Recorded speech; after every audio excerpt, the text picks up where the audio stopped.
कुंडल येथील प्राचीन जैन मंदिरात असणाऱ्या मूर्तीची विटंबना काही समाजकंटकांनी केल्याचा धक्कादायक प्रकार उघडकीस आला। याची गंभीर दखल घेत जैन अल्पसंख्याक महामंडळाचे अध्यक्ष लतीफ गांधी यांनी आज घटनास्थळाची पाहणी केली आहे।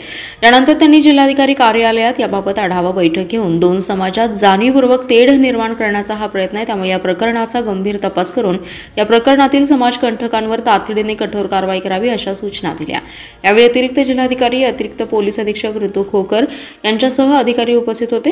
यावेळी बोलताना महामंडळाचे अध्यक्ष ललित गांधी म्हणाले, कुंडल येथील प्राचीन जैन मंदिरात अज्ञात समाजकंटकांनी मूर्तीची मोडतोड करून विटंबना करण्याचा प्रयत्न केला।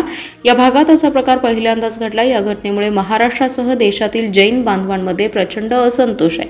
आज कुंडलला घटनास्थळी भेट देऊन पाहणी केली। त्या ठिकाणच्या पोलीस अधिकाऱ्यांसोबत याचा सर्व तपास कामाबद्दल चर्चाही केली आहे। पोलिसांचे श्वान पथक आणि सायबर तज्ज्ञांनी त्या ठिकाणी भेट दिली आहे। पोलिसांनी अतिशय चांगल्या पद्धतीने या प्रकरणाच्या तपासाला गती दिली आहे, मात्र अद्यापही या प्रकरणाचे धागेदोरे हाती लागले नाहीत। पोलीस आणि प्रशासनाने या प्रकरणाच्या तपासाला गती द्यावी, हे पूर्वनियोजित होतं का याचा सखोल तपास करावा, यांसह अन्य सूचना पोलिसांना राज्य शासनाच्या वतीने दिल्याचं त्यांनी सांगितलं।